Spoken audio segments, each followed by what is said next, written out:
Gildan Media presents Your Coach in a Box, affordable, life-changing audio programs.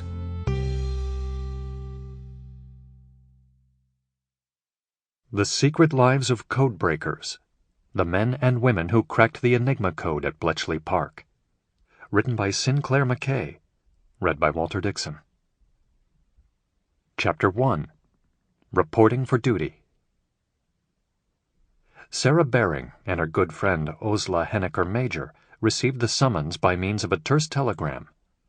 She remembers that it read, "You are to report to Station X at Bletchley Park, Buckinghamshire, in 4 days' time.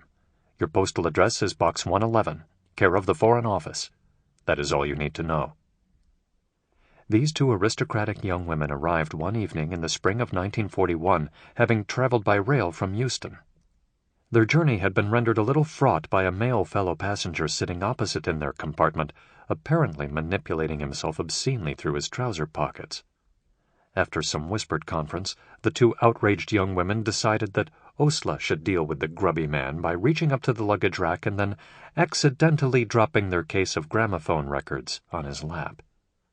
The man got the message and fled up the corridor. Just over an hour later, they were there. "We decanted ourselves from the train at Bletchley Station," recalls the Honorable Sarah Baring, "and then, weighed down by our luggage, we staggered up a rutted narrow path. On the side of the tracks there was an 8-foot-high chain fence. It was topped by a roll of barbed wire." The boundary of the Bletchley Park estate is adjacent to the railway station.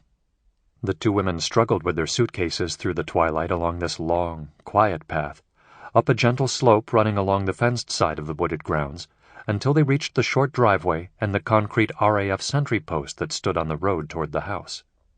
The sentry on duty swiftly established that these incongruously elegant ladies were expected.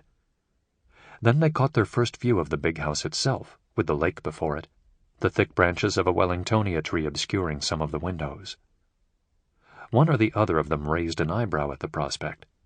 For these two young women, both of whom had been familiar with grander properties, initial impressions were not remotely favorable.